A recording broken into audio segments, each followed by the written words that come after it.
माध्यम से ही संसद एक तरह से कार्यपालिका पर नियंत्रण भी कर लेती है। देखते हैं संसद के वित्तीय कार्य। संसद है वो कराधान पर नियंत्रण करती है, चाहे सरकार है वो नया कर लगाए या फिर किसी कर का विस्तार करे, संसद की स्वीकृति के बिना ऐसा संभव नहीं हो सकता। अर्थात सरकार को कोई भी कर लगाने के लिए, किसी भी कर में विस्तार करने के लिए, परिवर्तन करने के लिए संसद की स्वीकृति लेना आवश्यक हो जाता है, महत्वपूर्ण हो जाता है। नया कर भी अगर लगाते हैं तो संसद की स्वीकृति, और सरकार द्वारा धन के प्रयोग पर नियंत्रण भी संसद करती है कि सरकार है वो धन का प्रयोग किस प्रकार कर रही है, कितना कर रही है, इस बात का नियंत्रण करती है। सरकार कैसे करती है?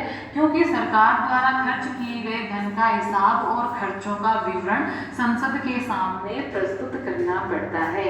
सरकार ने कितना धन खर्च किया है, क्या उसके खर्चों का विवरण है, ये सरकार की जिम्मेदारी है कि वो संसद के सामने प्रस्तुत करेगी, संसद को बताएगी।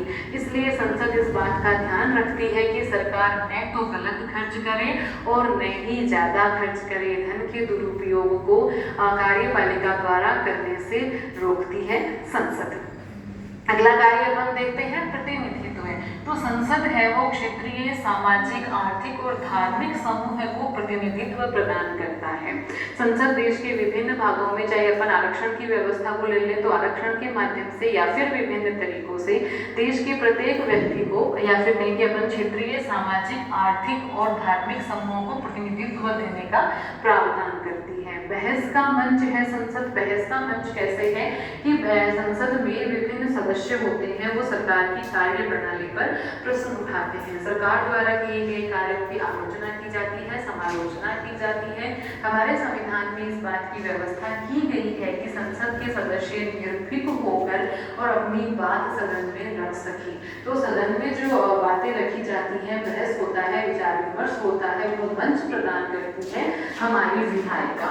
और संवैधानिक कार्य, संविधान में संशोधन का कार्य हमारी संसद द्वारा किया जाता है, तो ये हुआ उनका संवैधानिक कार्य।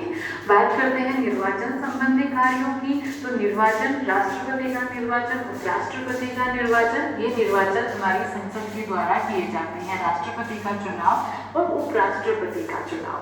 न्यायिक कार्य की बात करें तो राष्ट्रपति, उपराष्ट्रपति को हटाए जाना या फिर उच्च न्यायालय और सर्वोच्च न्यायालय के न्यायाधीशों को हटाए जाना, ये प्रक्रियाएं संसद के न्यायिक कार्यों के अंतर्गत आती हैं कि राष्ट्रपति को हटाना है, उपराष्ट्रपति को हटाना है या फिर उच्च न्यायालय और सर्वोच्च न्यायालय के न्यायाधीशों को हटाना है। ये हमारी संसद के न्यायिक कार्य होते हैं।